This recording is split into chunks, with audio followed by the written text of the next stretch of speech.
Hello, everybody. I'm Rick DiClemente. This is Star Self, and this is Astrology Unplugged. Nice to have you with us again on show number 290. Yes, I'm approaching 300, and we'll have something special, but I don't know what it's going to be yet. So we'll have to wait and see. Show number 290 tonight is going to be about transits, because I realize some of these things I talk about them glibly and perhaps go over them too lightly. And Lillian says, let's get into more detail here and find out what they're about. And we welcome you and thank you for coming to join us from YouTube. As you know, this is not a show for real beginners. It could be, I guess, but it's not a show that is in a linear fashion of teaching. I kind of jump around the different topics. Transits is a really major one. It took up a lot of my time in my early days when I read the book Planets in Transit by Robert Hand. And I think it's still pretty much a mainstay for people. It's not the greatest book, but it's pretty good. It's really old by now, 40, 45 years old.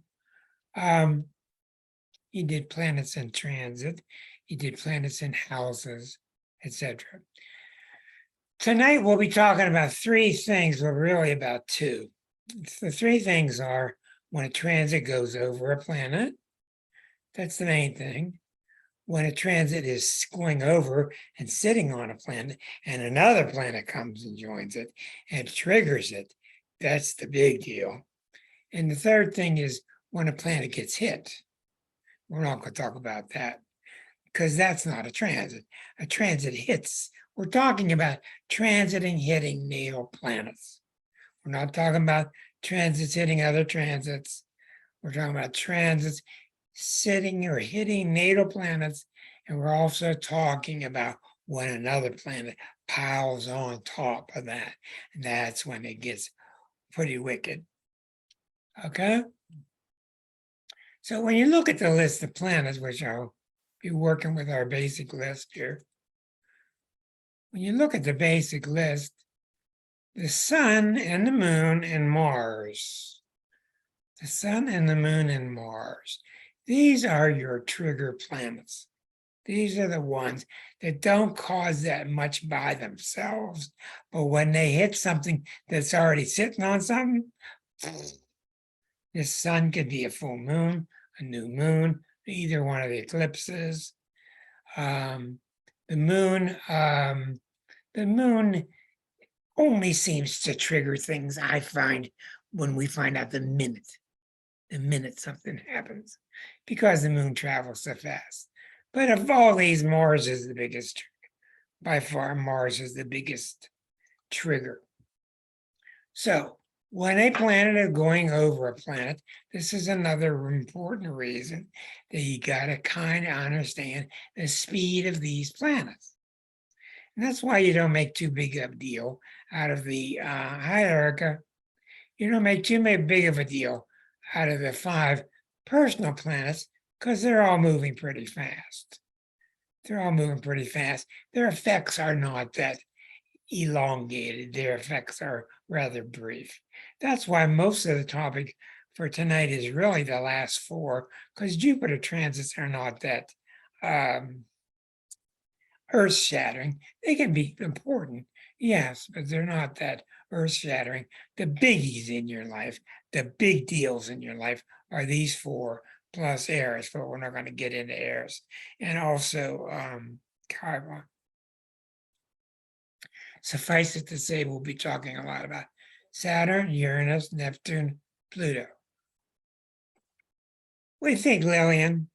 Lillian, open your eyes. Open those eyes.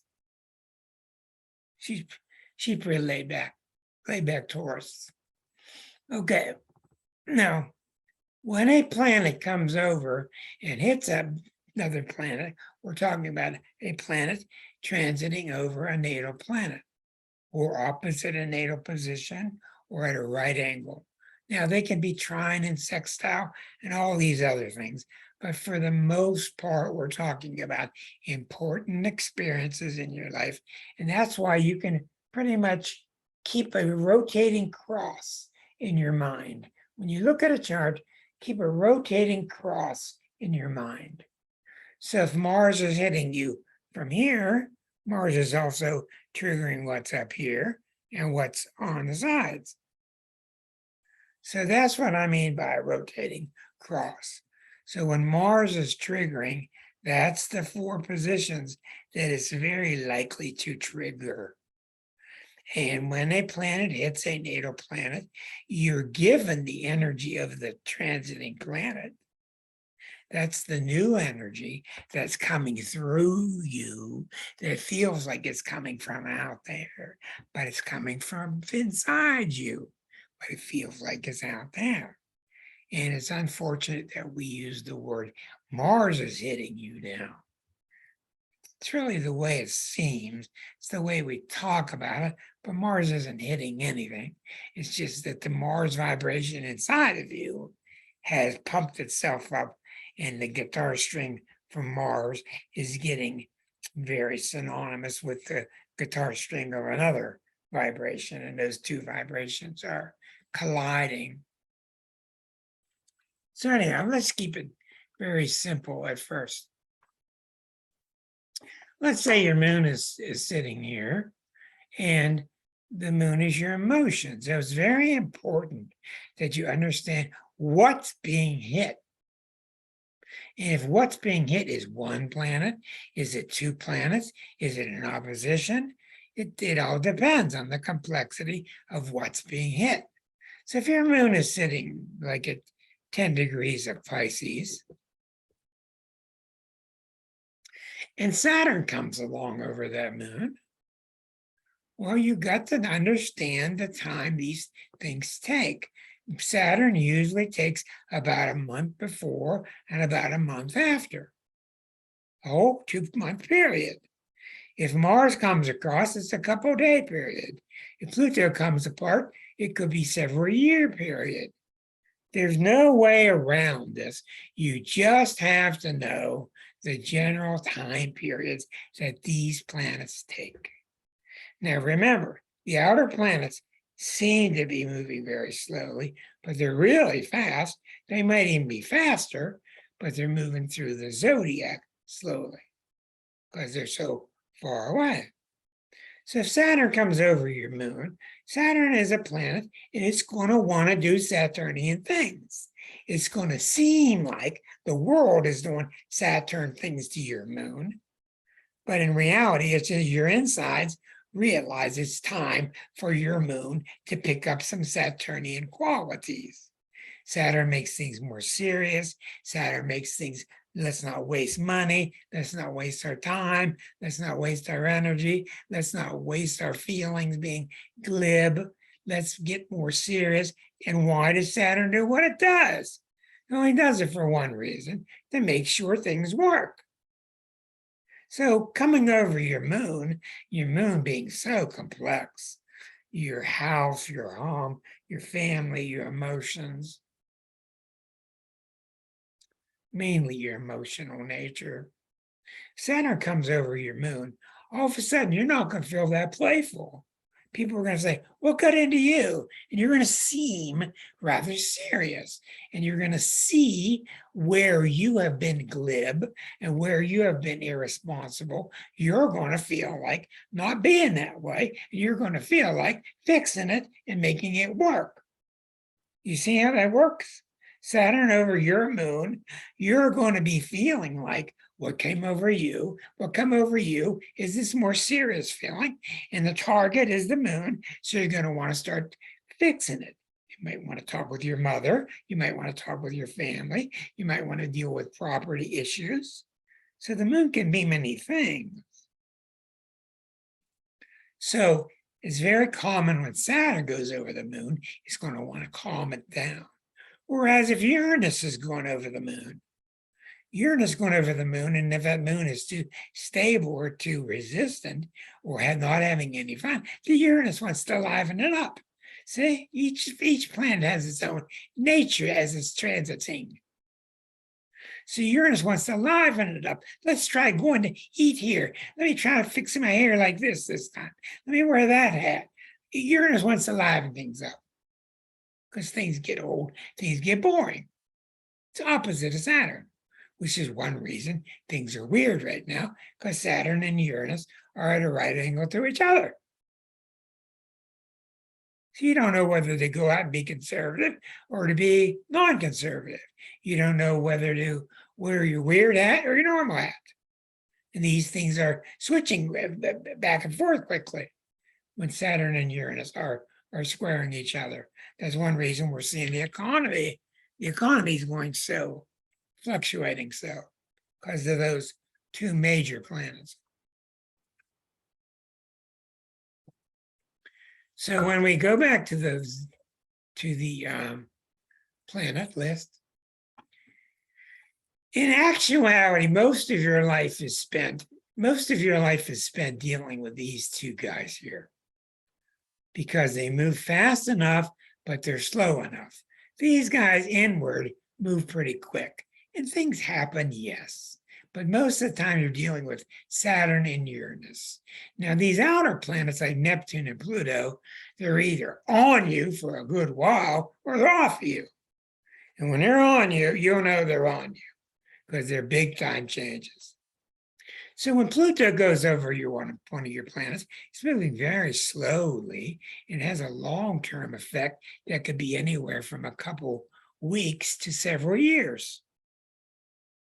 Even with Eris, can be 20 years because it moves so slowly. When these planets come over you, you have to know what the nature of these planets are, because that's the part of you that wants to speak. The Pluto part of you wants to get serious. It wants things to be meaningful. It doesn't want lighthearted lies, lighthearted relationships. It wants things to have quality and purpose. I want to work in the Cancer Institute. Very common. When Neptune goes over, oh, I want to work down the soup kitchen and just work for nothing. I want to just give away. I want to work all day for weeks at a time and just give away because I love everybody and I just want to give love. That all goes back to the basic nature of mutable water. Pisces, mutable water giving love. So when Neptune's on you, you're kind of in a cloud. You got to watch out because it can be really real. It can be really non-real. It can be both at the same time. It can be very confusing. But when it's on you, that's when you need some help, because you're going to want to start to find God in some weird way or in some normal way. You're going to want to go off to some ashram somewhere, or you may want to run away and do a bunch of drugs and alcohol and just hide. The outer planets are very powerful. They have long-term impacts on you. Go back, and I cannot stress this enough, and I cannot make you do it. Go back to your chart and write down when these big planets went over you. Get an ephemeris out, you can find out how. When did this planet go over my Mars? When was it opposite my Mars? When did this planet go over my house of marriage? When was it opposite my house of marriage? What happened? These things move slow enough that you can find out. It's very important that you get your hands on this kind of knowledge, especially Saturn. Saturn's really important, Saturn and Uranus, because Saturn is really your everyday planet. It has a lot to do with your everyday. Where do you work? How much do you get paid? Do you get a promotion, Claudia? Do they want to move you up? Do they want to move you into management? That's what Saturn does. Saturn really doesn't know anything about beyond itself. It's very stupid in terms of universality. It doesn't understand beyond the self. Saturn contains the self. But Saturn's really important when you have a new child, when you adopt, when you get more money, when you get less money, when your bones start to ache, when you start to age. It's an everyday planet. So it's real important to keep an eye on this planet. It tends, I don't know why, it tends to be rather negative. In other words, the aches and pains that you get with a Saturn transit are usually pretty real, and you're usually going to stay around for a good while. You got dental problems, Saturn comes by, don't ignore it, get to the dentist. Okay. Saturn is real. It rules the real part of your life. It rules the part of your life that you're not happy with, and you want to, I don't want to say fix it, you want to make sure it works. Saturn goes over, my life isn't working, I got to talk to you, let's work things out. I want to make sure my life works. That's what Saturn in Capricorn does. Uranus goes over, however, completely different. It's that part of you that's tired of being suppressed. It doesn't want to be suppressed. It doesn't like being suppressed. It wants out. I was just following one of my favorite people, a Taurus person. I was just following one of my favorite Taurus people on YouTube, and she's just lovely. And she got attacked by a wicked pit bull. She's been 28 months off of work.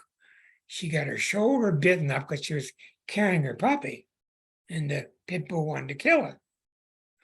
And she got bit up real bad through her head and on her shoulder. She's had 4 spinal operations. See, I'm not going to talk to her, tell her, but I know what's causing it. What's causing it is she's repressed herself for too long, and Uranus came through in the form of this attack dog. But why did it attack her? It attacked her because this woman is really starting to go with Uranus. This is how it works. This woman is starting to go with her Uranian impulses. She's starting to loosen up her life. She's been raised very rigidly, and she's starting to loosen up her life. So as Uranus is going back and forth and she's loosening up her life, she's feeling guilty about it. That's the problem. And when you're feeling guilty about it, you're drawing something to come attack you. That's how it works. The fact that it didn't kill her means that she didn't feel like she deserved to die. She felt like she needed a warning. So I'm not going to talk to her unless the moment were right. She were my client, but I use the same principles. So Uranus went over that woman, being I know she's a Taurus, so I know it's hitting there somewhere near her sun sign. She got attacked maliciously. She's now been off the air for 28 months, and her husband's taking good care of her. And she's starting to rebound, and she's starting to come along and heal. Now, Uranus going over your planets means that the part of you wants to express itself. So I always use this analogy. This is a real good one. I'm looking at your chart, and I say, Naomi, I see Uranus. Uranus is hitting your Venus next summer. I can see mathematically when it's going to hit. And I'll give you the date. So next summer, I tell you symbolically, you're going to go through the house and you're going to start hearing jazz music playing in your basement. Because Uranus is always weird. It's like something off the wall, but it's lively, and it gives you the option to come to life. So all of a sudden, this next summer, she forgets all about this, and all of a sudden, this jazz music starts playing in her basement. Now, here's what's interesting about this, because this will paint the picture for you. 3 things could happen. 1, hey, I kind of like this jazz music. And she's going with it, and she likes it. She's not sure where it comes from, but she's going with the feeling. Let's go buy some more jazz. That's proper use of this new feeling that's coming through her. Secondly, more common.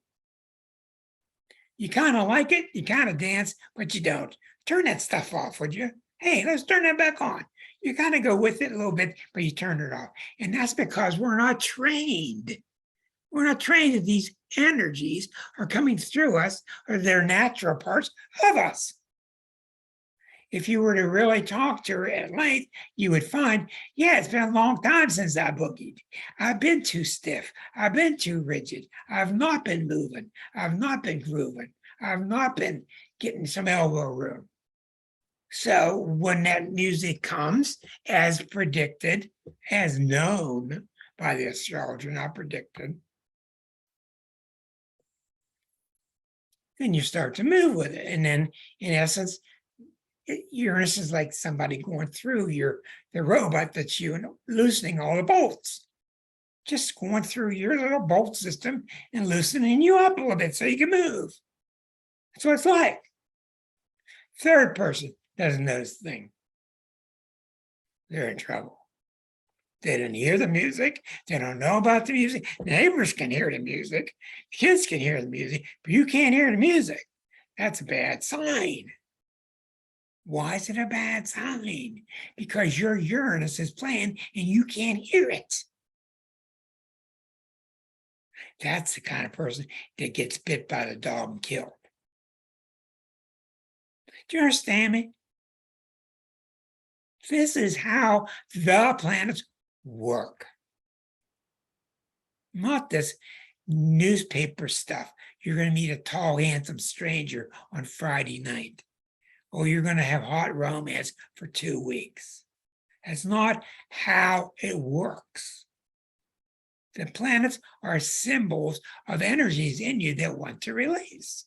And they're very much like a shoot of a new planet, a new orchid. Marcia's always taking pictures of all these flowers coming out, and these new shoots coming out. And what do? They reach for the sun, and they bend, and they reach for the water, and they reach for the sun.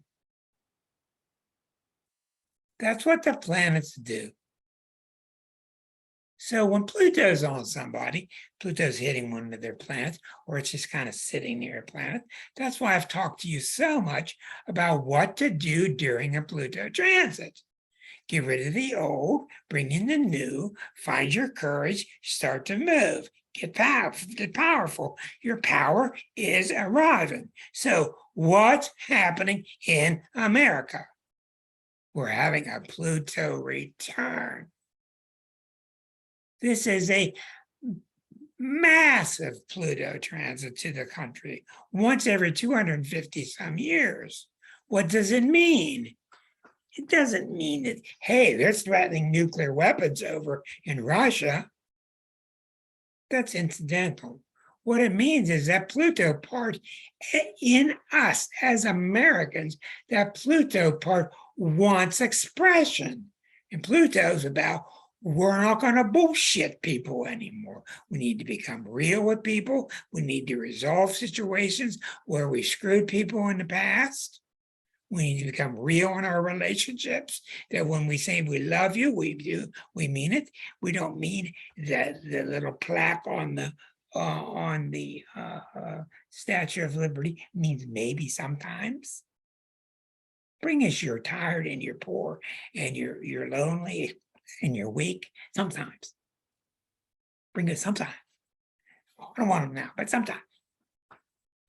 That's the problem we're having now. That's the problem we're having now. People, let them bitch, let them complain, let them tell you how astrology doesn't work, and you tell them that's exactly what's happening right now. We can't have the sometimes anymore. And we don't know how to deal with it. Pluto doesn't say sometimes, let alone when Eris is here. Pluto's now, fix it. Now, fix it. Bring in the garbage trucks, get rid of the junk that doesn't agree. Bring in the power, own the power. That's what Pluto does inside of you. That's what his voice is like. Neptune's different. Neptune wants to soften things, find things be mystical, etc. Uranus comes through, it makes you want to be more excited, try new things, try this out, try that. Hey, you got a different kind of hairdo. Saturn comes through. Saturn wants you to be more constructive, more down to earth, settle your problems. Let's not be all wild and crazy right now. Jupiter comes through. Jupiter's 1 year per sign. So it's rather easy to measure. Jupiter's, hey, let's go have some fun. Let's go camping. Let's quit.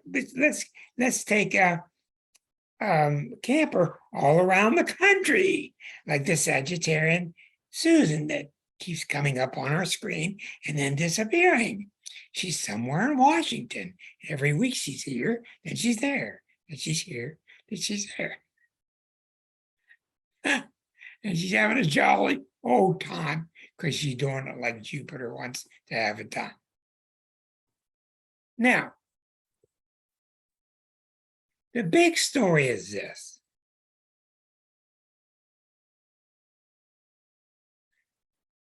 If Saturn is going over my Venus, which is my tendency to spend money, to go shopping, to have nice things around me, etc. If my Saturn is going over my Venus, or opposite to Venus, or square to the Venus, it's going to pick up the sign that it's in. So if Saturn's hitting my Venus, it's going to do one thing, as opposed to Saturn opposing the Venus, as opposed to the square. It's going to have 4 different moods, depending on where it's emanating from. Now, I should be feeling like, boy, Rick, the money ain't there. Well, no wonder, look how many times you're eating out and you're going to the movies, and that costs a fortune. And, let's cut back on this cable bill. Those are normal reactions to Saturn on my Venus. And when it does, usually people tighten their belts. Now, while that Saturn is going on that Venus, and you see these planets retrograde. Now, if I forget myself, Claudia, bring me right back to this point. Retrograde. All of you lose your mind because you hear the word retrograde. All you know is Mercury retrograde, okay? 7 planets retrograde every year. 7 of them. Pluto, Neptune, Uranus, Saturn, Jupiter. Usually not Mars and Venus very often. Not very often. Mercury now and then. Very soon we're going to have Mars retrograde, which is really pretty weird, pretty rare, happens every 2 years. But Mercury retrograde is minor compared to when the outer planets retrograde. So we're back at the topic. Saturn's going back and forth. It's going forward and it retrogrades. It goes over. So planets, when they go over an odd number of times. Saturn will go over your Venus once, 3 times, maybe 5 times. Some rare situations, I don't think it can get to 7 for discussion's sake. 1 time, 3 times usually, sometimes 5. While it's in that vicinity, when it's really close, or when more acute experiences are likely to happen, good and bad. When it's a couple degrees away, 3, 4, 5 degrees away, as it's moving wider, the experiences become less threatening, just what you would think. Now, when Saturn's on that Venus, and I'm starting to save my money, then I'm kind of loosening it up a little bit. Then I'm starting to save my money. Then I'm kind of spending a little bit too much. Okay. Saturn knows what's going on. This brings about triggers. So while that Saturn is going over Venus, if I'm goofing around and then Mars comes by and he's the main trigger. Mars comes by and join it, what I keep telling you, always know where Mars is. Always know where Mars is. This is why. Well, if you're goofing around and Mars is not there, Saturn lets you slide a little bit. If you're goofing around and Mars comes to visit, it's only a visit for a day or 2. 3 days, 2 degrees. It might just kick your butt. It might bring a really nasty bill collector. It might bring a lawsuit. It might bring some really big car problem. Okay, some big bill. Because Mars is a massive trigger that has to do with, why do you think Mars? I'm going to open this to you. Why do you think Mars is the trigger of all the triggers? What is it that Mars wants? Feel free to open up your microphone and answer the question. Unmute yourself. Why is Mars so intense compared to the other triggers? Because it wants instant results. Exactly. Where's the beef? What action are you taking? I know you told me yesterday you're thinking about it. Could I pay you for a hamburger gladly next Tuesday? Right? Not Mars. Not Mars. And it will come through an Aries person, most likely an Aries male. Yes. Not always. You're exactly right.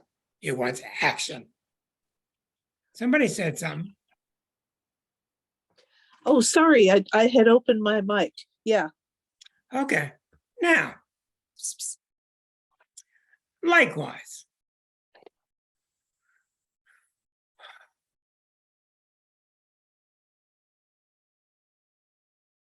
Neptune's going over your Jupiter. Neptune's going over your Jupiter by opposition or whatever.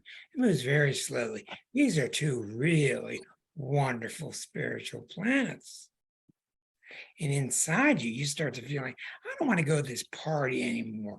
I want to meditate more. I want to do more pastel coloring, drawing. I want to go do more photography. I want to walk in the woods by myself and smell the smells and do a bunch of photography.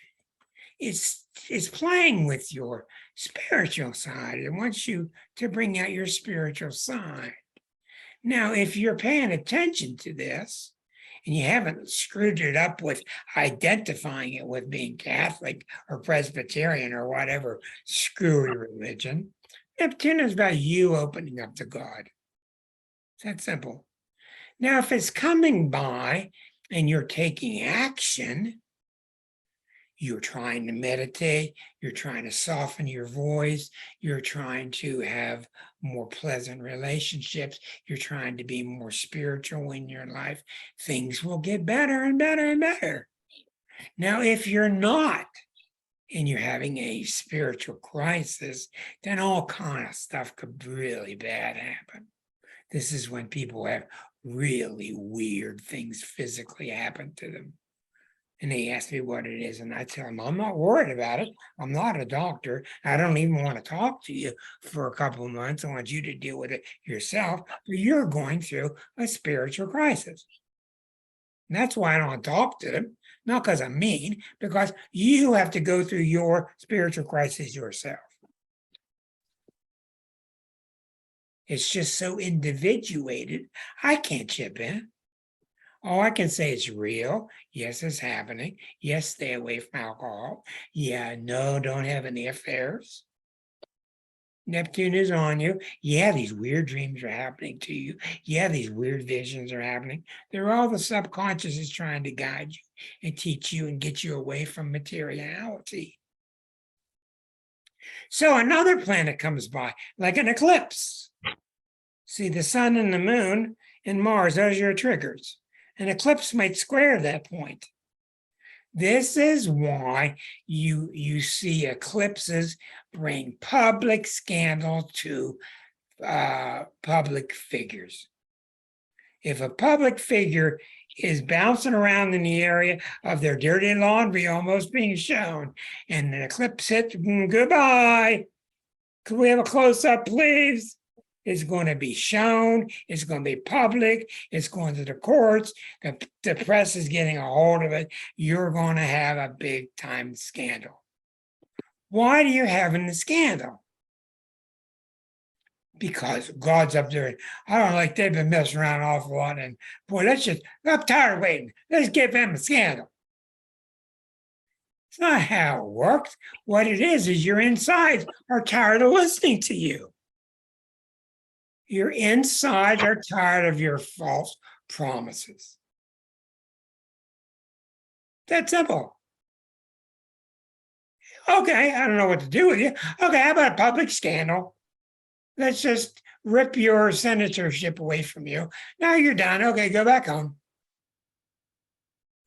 The inside soul knows what it's doing. It's not trying to ruin your senatorial job. It's trying to correct your spiritual path. It doesn't care about you being a senator, representative. That's what matters. So these inner planets are inner parts of you that have really good natures, and they really have altruistic intentions. But when they're on you and you're taking action, then you're either going to get by okay, or your penalties are going to be rather light. But if you're really screwing up and the biggies are on you, then you're going to have your trouble. You're going to get a car wreck. You're going to die. You're going to get sick. You're going to get divorced. Who knows what it'll be. And that's why I tell so many of my clients, I hate to say this, don't listen to anybody. You know what's going on in you. Maybe you want to listen to me a little bit about what planets are there and get some advising on how to deal with it, what's best, perhaps. But if you go outside into the regular world and you try to get advice on how to deal with it, you're going to get these normal might makes right type of answers. And that's how we got to this place. Okay, another example. The Mars part of you. The Mars part of you is punky. It's kind of selfish. It just wants what it wants. I don't care where your Mars is. Okay. Your Mars is that way. Okay. And transiting Pluto comes over that Mars. Ooh, it's going to be here a couple of years. Fights become more likely. Getting aggressive with other people, all that kind of stuff. Things get on their edge, things you've been waiting, people you've been waiting to tell off for a long time, etc., etc. Pluto goes over your Mars. You're being challenged as to how big of a wuss you are. You're being challenged. Your life might even be at stake. You're being challenged. Somebody's facing you. Tete, and you might have to just fight it out. You might have to stand your ground. And it's always recommended by me during these situations to be assertive but not aggressive. Real big difference. And if you're being aggressive, you're really got a lot of trouble. If you're being assertive, you'll usually win. But Pluto's on your Mars, and these nasty situations that have been brewing about 6 years in your life, all of a sudden it comes to a head. Well, what happens if transiting Mars gets involved with it? Always know where Mars is. Leave town for a couple of days, assert yourself, go to a lawyer, find out. In other words, deal with the situation the best you can, but don't run from it. Deal with it, but don't get violent. That's how you deal with these situations. And when you hear these awful stories of what happens to people at certain times, this is what happened. I know because I track everybody. I track what happened when the bad guy, good guy, bad guy caught the good guy. What was his sign? What was his sign? Every night I'm tracking thousands of people because I want to learn, how do these planets work? How do they work? So in general, when a planet goes over you, that is a part of you that's trying to suggest that its voice be heard. When another planet gets involved, it just piles on. So if Pluto's on your Mars and you're really fearing you're going to take your boss's head off one day, and transiting Mars comes by and jumps on top, it might be a real good time to take a vacation. It might be a good time to see a therapist to start talking about your anger issues. It might be a good time to do lots of different things.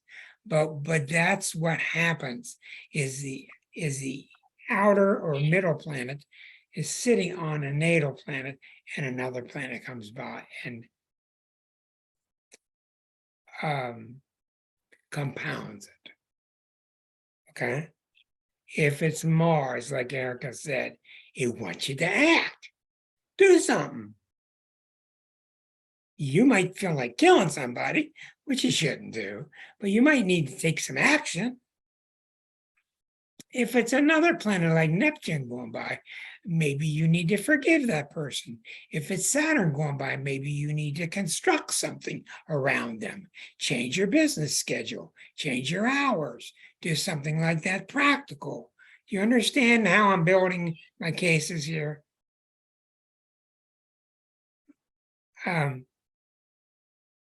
She said yes. She said yes. Okay. Give you some examples in the zodiac.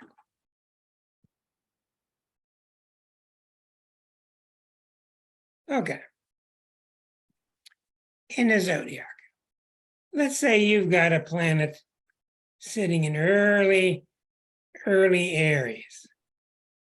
Okay. Well, you'd better be ready because that planet is in early cardinal houses. Is in early cardinal houses. The cardinal houses are Aries and Libra and Cancer and Capricorn. Okay. So very soon, let me try something different here. Let me try something different. Say you have a planet early Pisces, yeah. It's in the mutable signs, Pisces, Virgo, Gemini, Sag. So any planet that's in early Pisces, early Gemini, early Virgo, early Sag is going to get hit when Saturn leaves Aquarius. Saturn's about here in Aquarius. In about 6 months, Saturn is going to cross the line and go and hit this planet in Pisces. We all know it's coming. That's why you think of things in a cross. So when Saturn leaves Aquarius and goes into Pisces, it's going to activate any planet and anything going on in early Pisces, in early Virgo, in early Gemini, in early Sagittarius. This is what I call sitting by the doorway. Well, when you sit by the doorway and the door opens, guess what your ear is in for? Ow! So, even though Saturn comes across and starts hitting with this planet that's sitting there, and it's so used to being Piscean, it's in this la-la land, this la-la lake of sitting on a cloud. Instantly, as soon as it hits, it sends its signals from here across to early Virgo, to square to early Gemini, to early Sagittarius. It's going to be massive. Okay, what is Pluto doing right now? Pluto has been here 13, 14, 15 years. Okay. Next February, next spring in March. Next spring in March, Pluto's going to leave Capricorn. After all these years, it's going to go into Aquarius. At that instant, it's going to oppose anything in early Leo, anything in early Scorpio, anything in early Taurus. So as of next spring, you're going to hear me and a lot of astrologers warning people about Pluto changing signs, because when it changes signs, it changes its mode. Pluto's been in cardinal signs for the last 15 years: Capricorn, Cancer, Libra, Aries. So when it changes its mode, all those 4 signs that have been sitting around like well,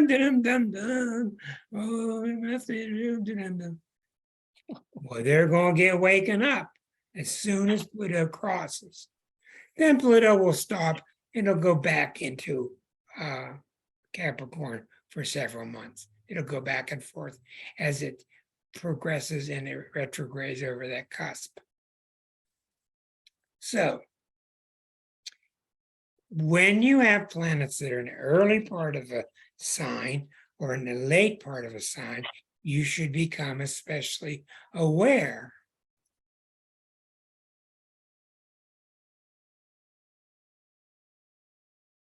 When you have planets in early Capricorn or late Capricorn or any sign, you should become astutely aware, because when a planet changes signs, it hits planets all over the zodiac. So in 2008, when Pluto left Sag and it came into Capricorn, this is why Capricorns have had the last 15 years full of tough Pluto issues. Also the Cancers, also the Aries, also the Libras. That mode, the cardinal mode. So now when it leaves and goes into Aquarius, these guys are in for the picnic next. Aquarius and Leo and Taurus and Scorpio. So my good friend, Nook Sanchez, she's one of the leading authorities and authors on the Course in Miracles in the world. My good friend, she has her sun at 0 Scorpio. Her sun is at 0 Scorpio, and so is her Neptune. Same degree. She's at 0. Her sun and Neptune at 0 Scorpio. So when Pluto leaves Capricorn, I'm about to talk to her about it. Not that she'll need warned and scared, because she's very advanced, but we need to talk about the higher dimensions of what it means. The second that Pluto crosses out of Capricorn into Aquarius, it's going to trigger that Sun Neptune, which is sitting there. And I don't care who you are, when the big planets cross into your realm and the guitar strings get tight lined up to you, things are bound to happen. Now,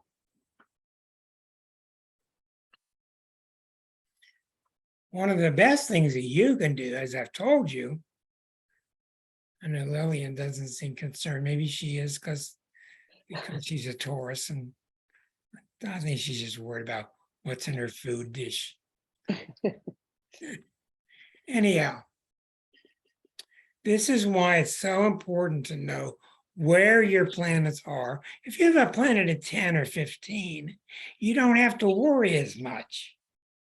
You still got issues, but a planet coming into 0 and 1, it's not going to send its vibes to your 15-degree planet, no matter what sign it's in.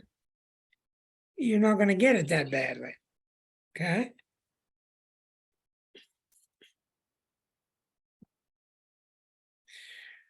Now, that's why you need to know when they're on one end or the other end. Okay, now, let's take a look at where the planets are right now.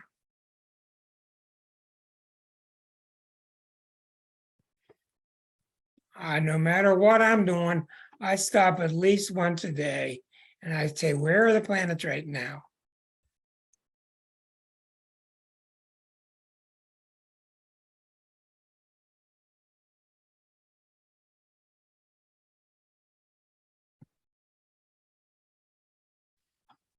Okay, here's where all the planets are right now. So The people that have Pluto at 26, they've had Pluto in this area for the last 15 years, since 08, 13, 14 years. Okay, and if you have a planet at 27, 28, 29, Pluto is going to cross there, and it's going to cross into Aquarius in February, stop, and then come back. So anybody with planets in this area is going to be massaging those areas in a Plutonian way for the next year. Likewise, late Cancer, late Libra, late Aries. Saturn, this is the Saturn-Uranus we're talking about. Now, since Saturn is at 18, Uranus is at 18, these two are squaring each other at 18. So I don't care where you are, if you've got any planet anywhere at 18, it's being impacted by this weird square of Saturn and Uranus. And the reason I say it's weird is because one is the conservative and one is not. So they're strange bedfellows.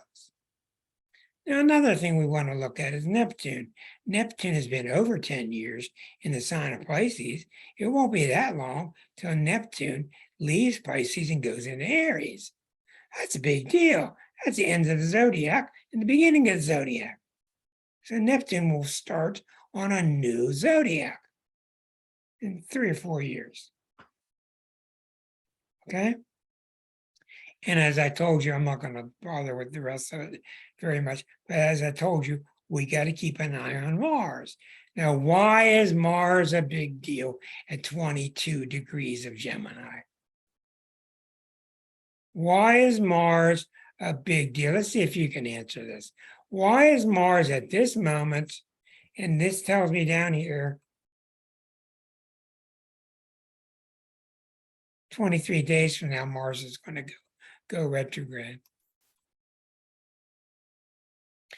The reason Mars is a big deal, Mars is going to go retrograde 23 days and go backward for a long time. So it's going to be months from now till Mars comes back through here. Okay, and if you have planets in this area, Mars is going to really irritate it as it goes back and forth. But what I'm getting at is Mars is eventually going to get to Cancer. Mars is going to go into cardinal degrees. And what do you think is going to happen when Mars gets to 25 Cancer, opposite Pluto at 26, and square to Eris? So when Mars gets to 23, 24, 25, 26, and it's going to start squaring Eris and it's going to start opposing Pluto, Mars is going to start triggering all these stories that have been going on the last 15 years. That's why some of these awful Trump stories keep coming up, then they go away, then they come up, and they go away. That's the reason why. But when you know where Mars is, you know when it's likely to hit the fan. I'm getting some static on somebody's. There we go. Okay. Any questions so far? Any questions on these transits? Actually, I have one, and I think I've asked you this before, but you just said, you know, if you're 10 to 15, let's just say cardinal or whatever, Pluto is not going to hit you as hard.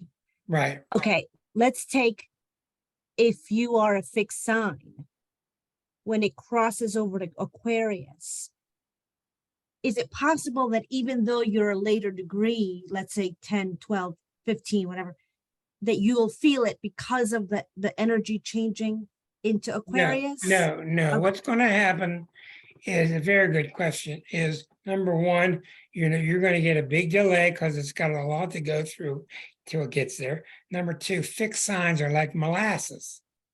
So you put the electric prod down in the molasses, nobody feels it. Plus, if you're Taurus, and it could be water, and you can stick the electric prod right next to them, they might not feel it for another year, because Taurus has a natural type of insulation, I told you, where the planet hits, like the girl I told you about getting hurt by the dog. I'm sure if I had her chart,